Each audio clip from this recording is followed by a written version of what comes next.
Hello, everyone.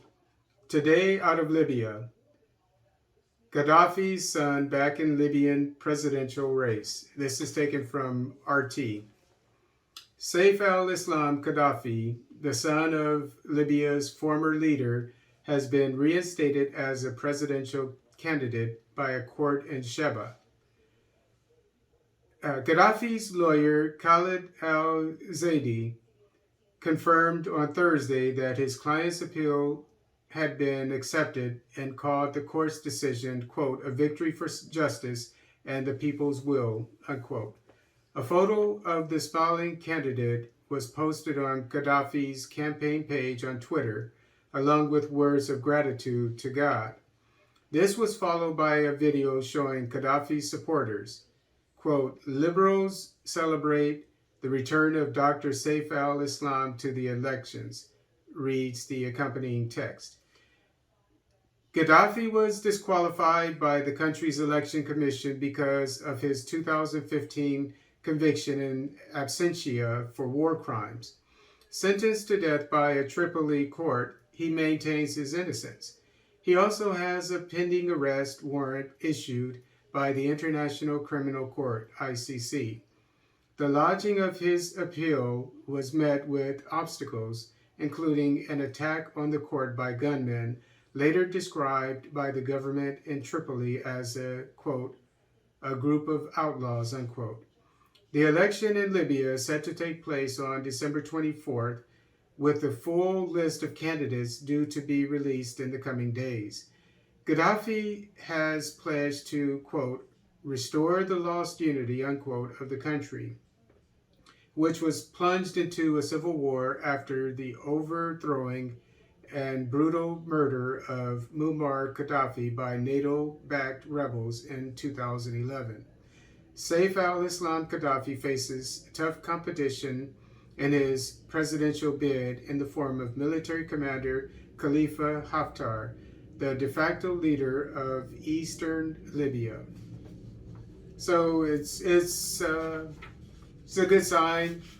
At least there's hope that true peace can come to, and prosperity can return to Libya, because I believe that Muammar Gaddafi was a good leader.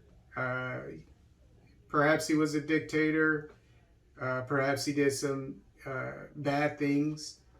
But overall, I think by the time that he was assassinated, that he was doing great things, not only for Libya, but for Africa as a whole. And I believe that that's why he was actually killed, because that's it's a story for another day, but he was actually in the process of liberating Africa. I mean, he did a lot of things like bringing satellites instead of having to pay France, I think it was, for different things, maybe internet service or phone calls or whatever. Millions, if not billions of dollars every year. He set up satellites. And so now Africa has its own satellites, and it doesn't have to go through, I think it's France, for, I think it's either internet service or telephone services. Um, and he was trying to get a currency, if I understand correctly, a Pan-African. He was a Pan-Africanist. I'm a Pan-Africanist. That's why I'm here. Um, he was a Pan-Africanist trying to get a Pan-African currency based on gold, and which is completely different from the U.S. dollar, which since 1971, I think it is based on oil.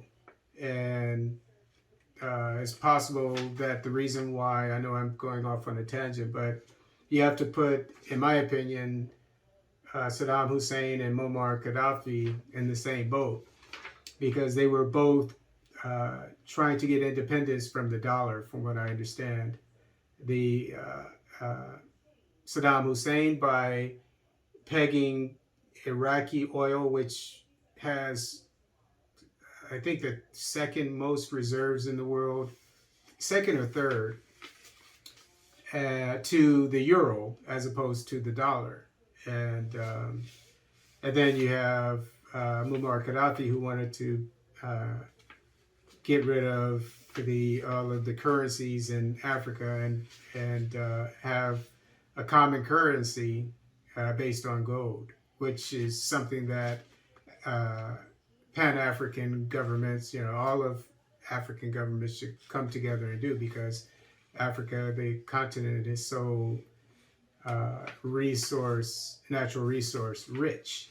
So they could do it, if not with gold, with maybe even other things. But I'm not an economist, so I can't speak to that intelligently. But I do know that Africa has enough natural resources to back.